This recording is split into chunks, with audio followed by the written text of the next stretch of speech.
ఓం నమో శ్రీ లక్ష్మీ వెంకటేశ్వరాయ శ్రీ మహాగణాధిపతయే నమ. శ్రీమత్ పయోనిధి నికేతన చక్రపాణే భోగీంద్ర భోగమణిరాజత పుణ్యమూర్తే యోగీశ శాశ్వత శరణ్య భవాబ్దిపోత లక్ష్మీ నృసింహ మమదేహి కరావలంబం.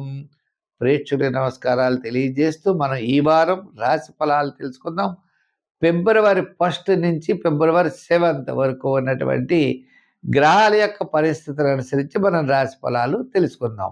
మనం ఈ వారం రాశి ఫలాలు ఎలా ఉంటాయి, గ్రహాల యొక్క పరిస్థితి ఎలా ఉంటుంది అంటే, మిథున రాశిలో గురుడి యొక్క ప్రభావం ఉంటుంది. అలాగనే సింహరాశిలో కేతువు, కర్కాటక రాశిలో రవి, కుజ, బుధ, శుక్ర గ్రహాలు, అలాగే కుంభరాశిలో రాహు, మేన రాశిలో శని, చంద్రుడు, కర్కాటక, సింహ, కన్యా రాశుల్లో చంద్ర సంచారం ఉంటుంది. ఈ గ్రహాల యొక్క పరిస్థితి నుంచి మన రాశుల ఫలాలు ఎలా ఉంటాయి, ఆ ఏ రాశుల వారు ఏ పరిహారాలు చేస్తే అనుకూలంగా ఉంటాయని ఆ పరిహారాలు తెలుసుకుని మనం ఆచరించడం ద్వారా మనం మంచి శుభ ఫలితాల్ని మనం పొందగలుగుతాము. కర్కాటక రాశి. ఈ కర్కాటక రాశి వారికి మరి ఈ వారం ఎలా ఉంది అంటే అత్యద్భుతంగా ఉందని చెప్పచ్చు. మరి ఏ విధంగా అంటే, చంద్రుడి యొక్క బలం, జన్మ, ద్వితీయ, తృతీయ స్థానాల్లో సంచారం గత నెల కంటే, ఒక నెల రోజుల కంటే చెప్పాలంటే 4 వారాల కంటే ఈ వారం చాలా యోగదాయకంగా ఉంది. వార ప్రారంభంలో కార్యజయం, ధనలాభం, ముఖ్యుల్ని కలుసుకోవడం, ప్రతి విషయంలో శుభరూపమైనటువంటి ప్రయత్నాల్లో చక్కని అనుకూలత వార ప్రారంభం లభిస్తుంది. వారం మధ్యలో స్వల్పమైనటువంటి ఆటంకాలు ఉంటాయి. వారాంతం మళ్ళా ఆర్థిక ప్రయోజనము, నూతనమైన ప్రయత్నాల్లో అనుకూలత.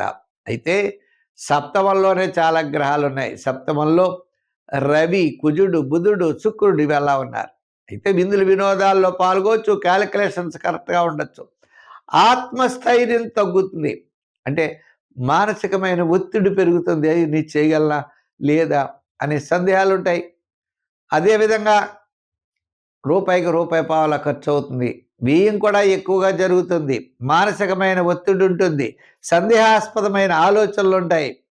కొందరు మిమ్మల్ని అలా నెట్టేస్తారు. అంచేత మీరు చాలా క్లారిటీగా ఉండాలి. ఇతరులు చెప్పిన మాట వినకూడదు. వాడు ఏదో కరెక్ట్గా చెప్తున్నాడని అనుకోకండి. వాడు చెప్పేదంతా మిమ్మల్ని రాంగ్ రూట్లో నడిపించేటువంటి ప్రయత్నం చేస్తూ ఉంటాడు. ఎంచేత సప్తమంలో, అష్టమంలో గ్రహాలన్నీ ఉండడం ద్వారా మన స్నేహితులే అనుకుంటాం. వాళ్ళు మన మార్గంలో, మంచి మార్గంలో మాత్రం చూపించరు.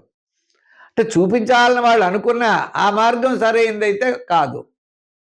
ఈ విధమైన ఆలోచనలతో ముందుకు వెళ్ళాలి. అంటే సరైన ఆలోచనలతో ముందుకు వెళ్ళాలి.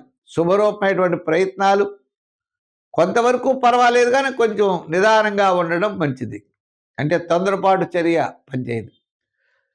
గృహ నిర్మాణాది విషయాలు అవ్వచ్చు, ఇంకా మిగిలినటువంటి విషయాలు అవ్వచ్చు, పెట్టుబడుల విషయాలు, వ్యాపారాత్మకంగా కొత్త వాటిలో షేర్సు, ఈ కొత్త విషయాలు అనేటువంటి వాటి విషయాల్లో మాత్రం జాగ్రత్తలు తీసుకోవాలి. సంఖ్యల్లో 2, రంగుల్లో తెలుపు. ఆరాధనలో మరి ఏం చేస్తే బాగుంటుంది అంటే, అష్టమంలో ఉన్నాడంటే శుక్రుడు, ఓం భ్రూం బృహస్పతియే నమః అనే మంత్రాన్ని చదువుతూ, ఓం ఇంకా గురుని సూర్యాయ నమః అనే సూర్య మంత్రాన్ని కూడా పఠించండి. తద్వారా విజయం సాధించగలుగుతారు.